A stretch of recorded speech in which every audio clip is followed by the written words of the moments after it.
Him we proclaim, admonishing everyone and teaching everyone with all wisdom, so that we may present everyone mature in Christ. These are the words of the Apostle Paul, sent by Jesus to make mature disciples for Jesus. The Group Chat Podcast exists to make disciples who love Jesus, His church, and His world. Welcome. Welcome back, everyone. Group Chat Podcast. Pastor James hosting. I'm joined this week by Pastor Josh Rowland. Yes, sir. Pastor Bryan Lachlan. Thankful to be here. And Pastor Doug Ponder. Yes. We are continuing to work through all of the questions that we got as a part of our Mailbag series. And today we are talking about the topic of parenting. Got a good number of questions related to parenting. I think we have 18 children represented in this room. Wow. That does account for Ben, who's our silent partner at the sound booth. And so a wealth of wisdom. I'm excited to chase it together. He's the 19th child. That's right. No, I'm kidding. And so we're going to jump right in because there's probably going to be Don't hurt him, Ben. Plenty to say. And Ben's so going to edit in something that he's been holding back. That's for a long exactly time. right. He's holding all the keys. Keep it, Ben. Silent for now, partner. So we got a question about the season of littles, quote unquote. We got a lot of children in our church. Many of them are little, and it's something that people notice immediately when they visit our church is all the kids running around. They're a wonderful joy and a huge task. And so we got a question that was asking, what are encouragements from the pastors to parents of babies and toddlers in staying consistent with discipline when it seems like it's not working, getting through sleepless nights, practical tips. What do we have to say to encourage the many families in our church through this season of parenting very little children, and many of them? I have older kids now, and getting a little bit older. So I don't know how this relates, but I feel that the early years were less exhausting. Be encouraged. Oh, be encouraged. Be encouraged. You're not that exhausted. These are some of the least exhausting years you're going to have with kids. So I just wanted to lay that out there. Thank you for joining us for the Group Chat Podcast, and we're looking forward to seeing you on the next one. Our next one will cover depression. But We'll skip to the suffering set of questions for the next one. But I didn't think that in the early years. That's right. There's no way. I mean, it's so right. physically taxing, so hands-on. That's right. They require so much That's right. attention. It's a different kind of taxing. It's a different type of attention required. It's a beautiful attention, but it's different. Yeah, it's an act of faith. Parenting itself is an act of faith, which by definition then means that you're doing something based on faith and not by sight. So you're not seeing the fruit yet. You might see some fruit quicker than you expected, but that one thing to hold on to is that this is an act of faith. So I'm going to do what God says, even when it isn't immediately fruitful, and that over time that it will bear the fruit that He promised that it would. And, so one of the things that's helpful to keep in mind is that you are going to feel unique pains in different seasons of parenting, especially particularly the early years, depending on where you're coming from.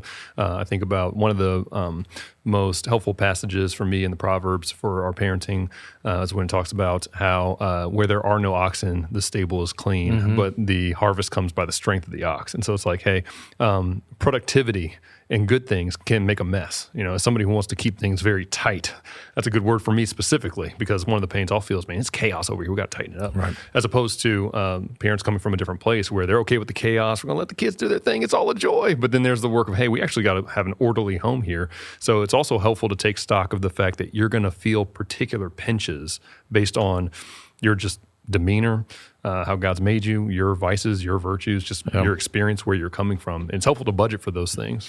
I think it's worth noting, especially the early years. This is the 0 through 6, 5, 6, 7-ish, somewhere in there. You're primarily seeking success looks like obedience in actions.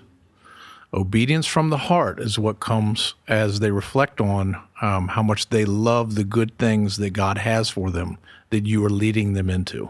So parenting in these ages is a constant introduction to your kids of all the wonderful life-giving truths and directions they should embrace willfully and love, even though many times they may or may not.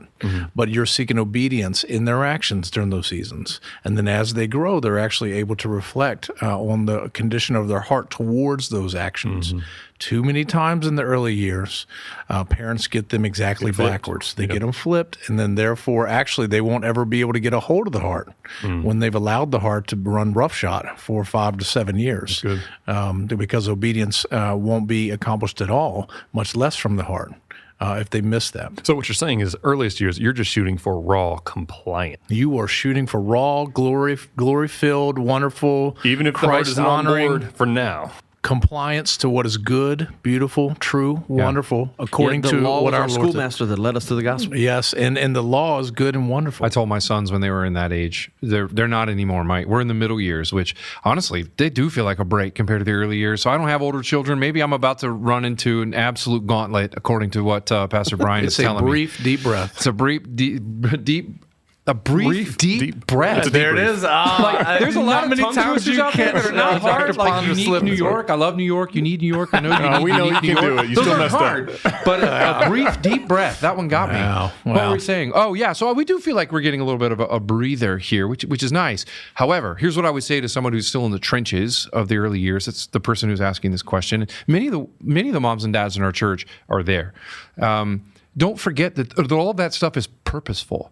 Yeah. The cleaning of messes, the doing of laundry, it doesn't feel purposeful. It doesn't feel spiritual, right, when you're doing it, but it is. It's not the Lord wasted actually time. uses that to help you die to yourself so that he can raise you, right, in the Spirit of Christ. He can raise you up to be an even more godly, selfless, sacrificial, loving, and strong man or woman than you otherwise would have been. So, when you're in the trenches and all that stuff's happening and you're like, my gosh, I can't wait to get out of this season. Well, the seasons change. And as Bryan said, there are different challenges. So you will sleep more, but you also might worry more because now your child can make decisions and you can't control those. Right? So things will shift. Just remember, all this stuff is purposeful. The Lord is using these things to mold us and shape us into the image of Christ. And last thing I'll say, if you're a mom of multiples, the fastest way to find out how much you've grown is ship a few of those kids off to grandma. Oh, good grief, Keep yeah. one behind, and it'll feel like that's right. it's so easy, That's right? right. Wow. So, but then also When you had the remember when one. you had just the one. That's right. You felt like you were drowning. You're like, oh my gosh, how does anybody have more than one kid? And now you've got 4, maybe 5. We have families with 6 and 7. If they had just one overnight, they'd be like, this is a vacation. What is happening here? Well, how did that happen? The same way a weightlifter, if it adds more plates and more plates and more plates, if he were to go back to the first plate that he started with, man, he'd be doing reps so fast he might hit himself with the bar. But when he's gained weight over time incrementally, and the Lord does all that in our lives I as well. love the weightlifting illustration too, Doug, because that weightlifter, with his new PR, with his new max, still feels like he's hitting the point of failure. Yeah. Hey guys, Pastor James here. Group Chat Podcast is a ministry of Remnant Church in Richmond, Virginia. Remnant Church recently launched our 1 million in 1 year campaign to fund the purchase of properties that will serve as ministry space, a third location for worship, as well as classrooms for New City Academy. If you are a member of Remnant Church, remember to be praying about how to dig deep and joyfully and sacrificially give to the 1 million in 1 year campaign. Even if you aren't a member, if you have benefited from the Group Chat podcast or have been blessed by the ministry of Remnant Church, consider partnering with us by contributing to the 1 million in 1 year campaign. To find out more, check out some videos of what God has been doing in our midst, and to make your pledge, click on the link in the show notes. So it's like it always is like, this is still really hard. And it's like, you have to look back and see how much has grown over the time. I think it's important too, you guys were given the raw compliance, the goal of each phase of parenting. I think that matters so much because one of the great heartaches, I think, for a lot of parents, and I've been there many times, comes from confusing that. So you have your 3-year-old and you're pleading with them to understand the motivation behind why you just asked them to do this thing, and you just love them so much and you want them to see this great love you have, and they're like, I do not care. There's little terrorists who are like waiting for you to stop so they can go do something else, or whatever it might be. And they just don't get it. And so they're in the process of going from folly to wisdom, but they're not yet wise. And so like Proverbs 17:10 always comes to mind. It says that a rebuke does more for a wise man than 100 blows to the back of a fool. But if you're not wise, then the rebuke doesn't do anything. And so you have to actually have the rod of discipline that drives the folly far from you to get you to the point of wisdom so that the rebuke can work. So there is a natural order to these things that if you subvert it, you actually can't get to the point where you can have those conversations. And there's much frustration when you mix them up. Yeah, so I think about the scriptures, the way it talks about encouragement, there's always encouragement with and encouragement to. And so part of what we are encouraging parents to or toward is to not make things harder than they have to be by embracing all the scriptures, exhortations to bring our children up in the discipline and instruction of the Lord, get them on on board. Don't let them drag you around by your teeth. But also the encouragement with the fact that God is growing you through those things, that this is just a part of the path of dying to self, where we look more like Jesus, actually gain a whole bunch of strength in the way you were talking about, Doug, even though you always feel like you're operating out of fatigue and weakness, which again is a bug and not a feature, that we are taught to boast in our weaknesses and rely on Christ's strength in all of these things. We had questions about very specific tasks when it comes to parenting and some of the things they're trying to navigate. One person messaged in and asked, how do I encourage my sons to rein in their masculine energy without squashing it? In other words, to focus on self-discipline and respect instead of docility. It's something we've talked about at length in the NCA podcast, and we can link some of those episodes. How do we raise distinctly boys and girls with these different pitfalls and strengths and all those things? But what would you say to that particular question? Yeah, you do. You do.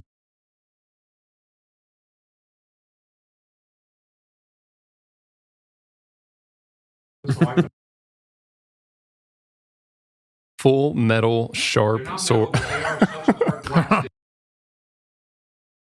That's right.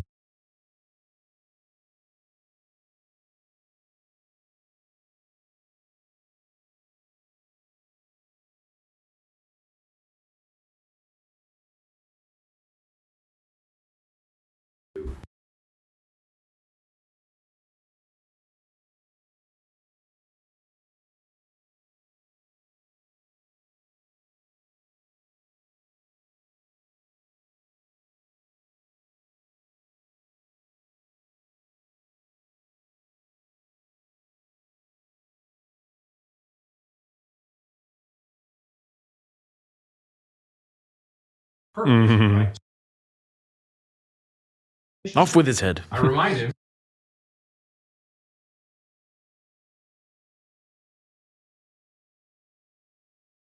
That's right.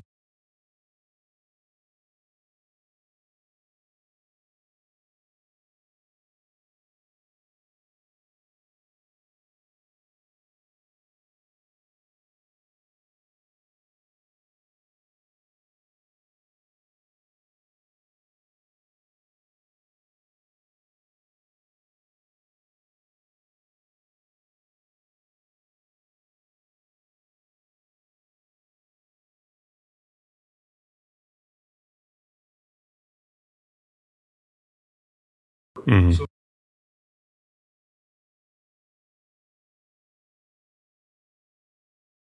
I think part of what helps walk that process out is having a scriptural vision for how growth happens. That there's no growth that prevents thorns and things that need to be pruned.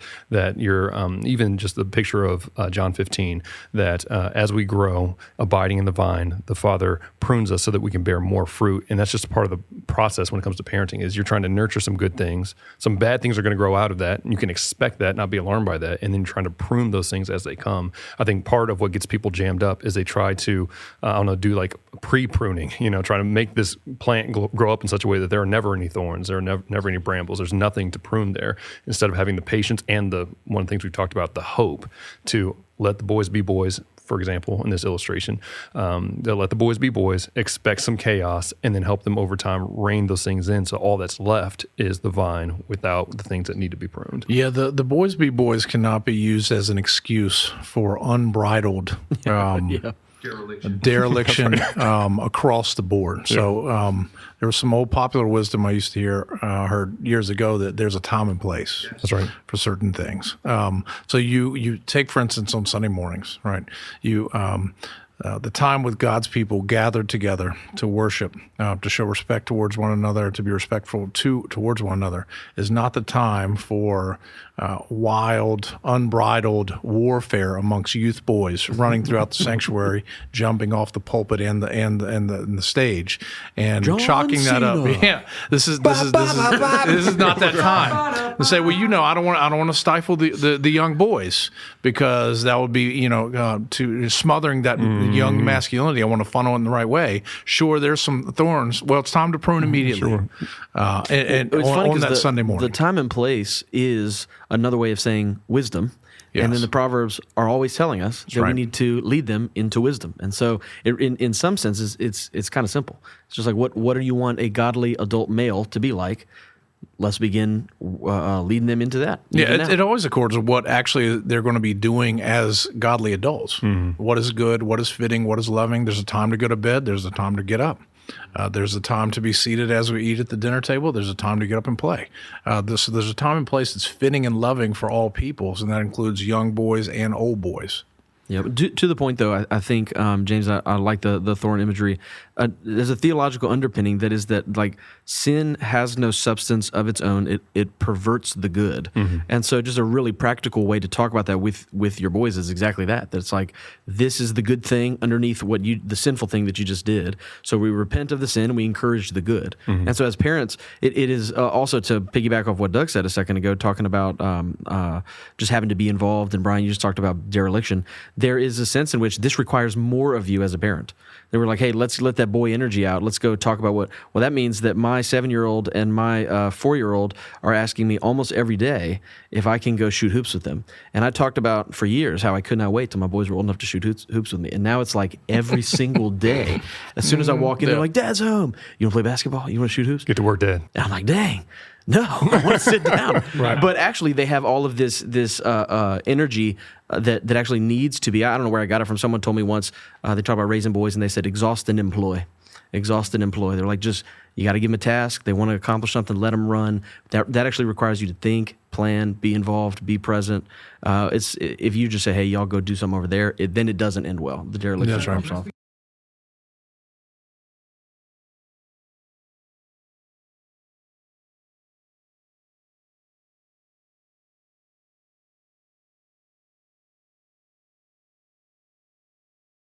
Yeah, that's right, Doug.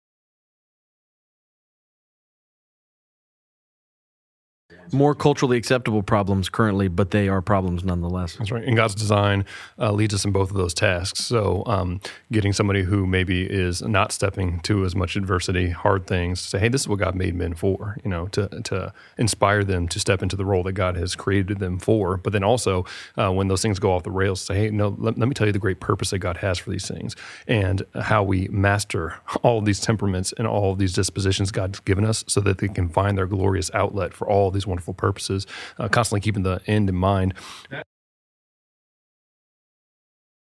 Right. Yeah. When your 4-year-old hits somebody right. with a hard guy engine, you don't have the purpose. That's exactly right. So you're not allowed to hit you with Thomas. That's right. Engine.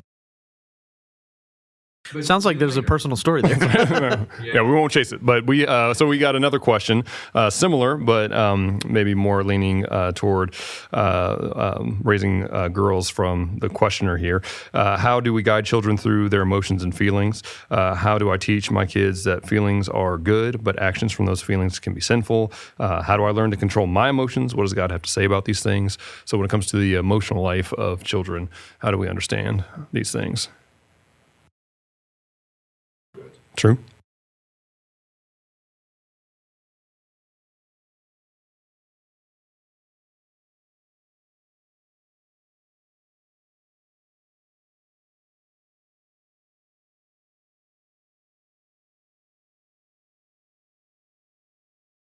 With that. Right.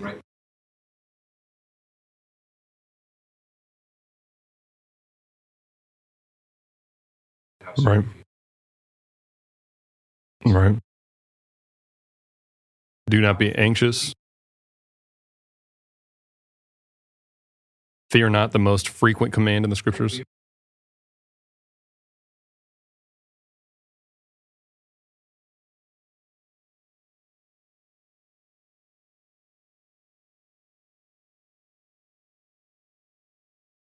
Mm.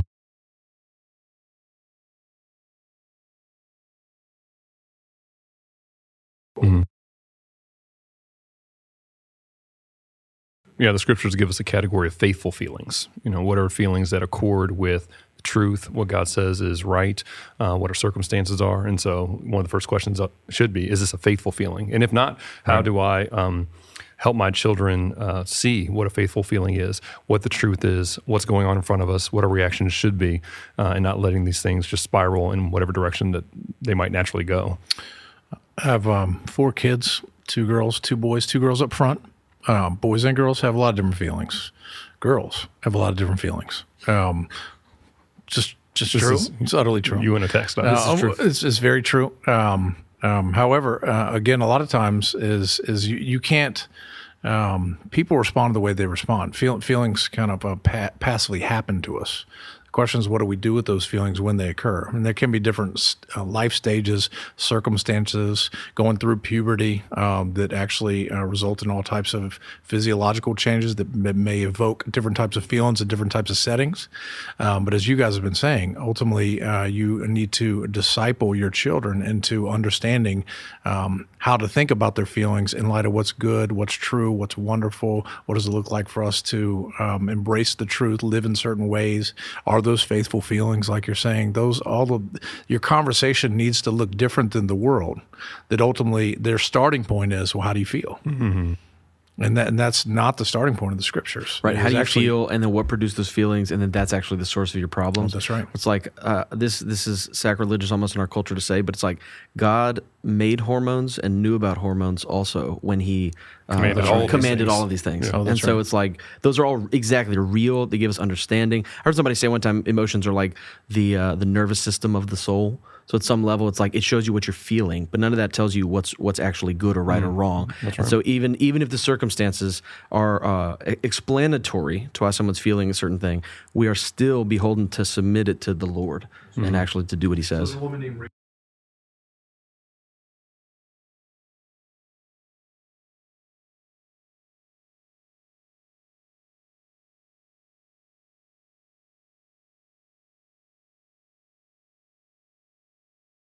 That's right.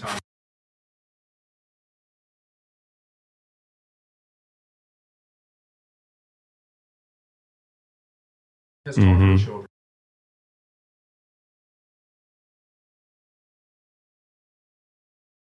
To steer it where it's supposed to go. But horse gets wild horse.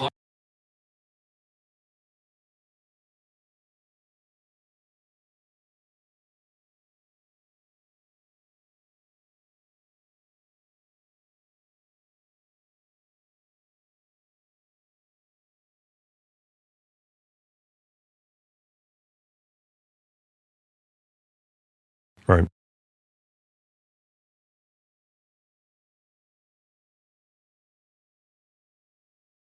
Well, a lot of this is also related to the fatherly role. Dad should be the tone setter. So there's a unique, distinct presence the dad has in the household that acts as a proper, godly, good regulating force, if you will, of how we should be thinking about things collectively, how we should be feeling about these things, and also what are we going to do in light of our current circumstances. So fathers have to continue to step into those things. I was out of town recently, about 9 days, and that was one of the things that my wife said in passing was, I'm just glad you're home. Things are just different when you're in the house. Yep, heard the same thing. And of course, that's the case because fathers have a unique role, so do mothers as well in regards to all these things. But especially fathers need to take the lead in actually shaping this conversation. Yeah, one quick thing I would add was just the significance and all these things of shepherding the heart. You're trying to pay attention to what the heart is doing, especially for our girls. I'll delineate the difference between April and I have had conversations. There are times when like one of our girls will get swept up in an emotion, and then there are distinct other circumstances where they will pick up an emotion, they'll wield an emotion. And so just even discerning the heart posture, okay, are you getting caught up and Dad needs to help you navigate this? Or are you picking up that emotion? You picking up those tears as a battering ram to try to get your way, because sometimes it's easier to see. Cry bully. That's a cry bully, yeah. So I'll had the conversation with our girls and say, hey, do you think you can scream at me to get what you want? And they're like, no. I said, well, hey, you can't cry at me to try to get what you want either. And in this moment, you're picking up those tears to try to get what you want, and that's not what we're going to do here. But again, even just one set of tears versus another set of tears could be very different. Yeah, and you can tell the difference. So just trying to steer and discern the heart. We got a couple more questions to get through. One question came in about family planning, that there's a call to be fruitful and multiply, and childbearing is a gift from the Lord, a stewardship. But then there's the question of, okay, is it wise to cease having more children if your heart posture is to steward the children as God given you? Should we be thinking about the command to be fruitful and multiply along the lines of a quiverful movement? Is there any, basically the heart of the question is there any time to discern, hey, I think that our family has multiplied to a sufficient level and we're going to make the conscious choice to cease childbearing by one means or another?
That's true.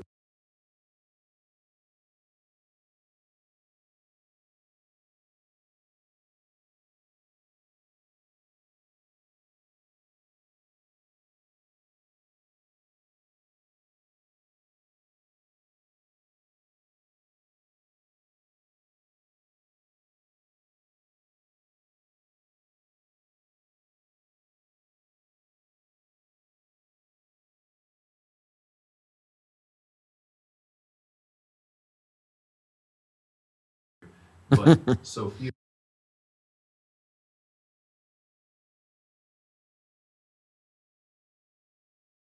All right. Final question that we got on this topic was around family devotions, family worship. What does that look like in your homes? What are some ways to create an aroma of Christ in the home and to foster that dynamic? I'll just start by adding the aroma of Christ is what's primary. Gospel culture, the waters that your house swims in, is the most important. This is not to the neglect of tools like devotion and family worship, but those are in complement to a joy-filled home full of laughter, full of grace, full of forgiveness, full of love, yes, full of missteps. But those things happen, and therefore we turn from those things. Full of confession, repentance, forgiveness. All of those things. There should be a full gospel, joy-filled household that reflects the aroma of Christ and His grace in your house. And therefore, your family worship time should complement promoting those things. Obviously, there's going to need to be some frequency to those things, but those ebb and flow over time. So we've tried all sorts of different things over the years. Some stick, some don't, some work better than others. But ultimately, even in your goal of your particular family worship time, or we've been working through the Westminster Shorter Catechism for about 3 years now. We're on question 80. I'm on question 90, I think, right now, which is great. But it's been 3 years. We've missed a lot of weeks, a lot of nights, right? We could have been done sooner if we had muscled through and that sort of thing, and like really sat down and loved the Lord with this kind of like very intense, legalistic, harsh mindset. So, leading kids to love and fear and know the Lord and being trained in His admonition ultimately is something that all of these family worship things complement and need to be a part of it. But I think we too many times Christians may take them too seriously. So the base layer is always Deuteronomy 6, just talking about these things. When we're laying down, we're walking around the way, just constantly pointing to how good God is, the way He's made His world, how everything connects to Him, just a joy-filled reflection on the implications in all of life for the fact that we have a God. He's good. He sent His Son. He's near to us. He has a word for us in all things. Yeah. Yeah, it's the form and substance conversation, I think, in a lot of ways, that you can do family worship every single night at the dinner table, and then when suffering hits and you refuse to trust the Lord, it's like, well, you missed it. You know what I mean? In many ways, you weren't really. I guess it was doing family something. I don't know if it was worship. So it's the substance is what we're after, and so forgiving one another, a house where people confess freely and repent frequently, and where we're talking about the Lord all the time. We're filled with the joy of the Lord that Nehemiah 8 says is our strength, and all of those kinds of things. And then that bleeds into even the way that you do family worship. You know, and so it's good to sit there and do it. But if you're doing family worship in drudgery and frustration, and you're yelling at all the kids because they're not getting it right, obligation, frustration. Right. You're messing up my family worship. You know, it's just I think it's missing it. And so we want to stop. It's just set aside formal rhythms in the life of your family to teach the kids the Scriptures. That's right. And teach them the good things of God. And there's various tools to actually accomplish that, various means to accomplish that. But that's the major substantive goal. That's good. All right, guys. Well, always plenty more to say, but we love all of our families. They're in the task. We're praying for them. And as always, this is an ongoing conversation, requires wisdom. That's why we have community groups. That's why pastors are available. And we're always walking it out together. But we'll see you guys on the next episode. Thanks for listening to another episode of the Group Chat Podcast. Be sure to subscribe on your favorite podcast app and check out the links below if you're interested in more. Until next time, grace and peace.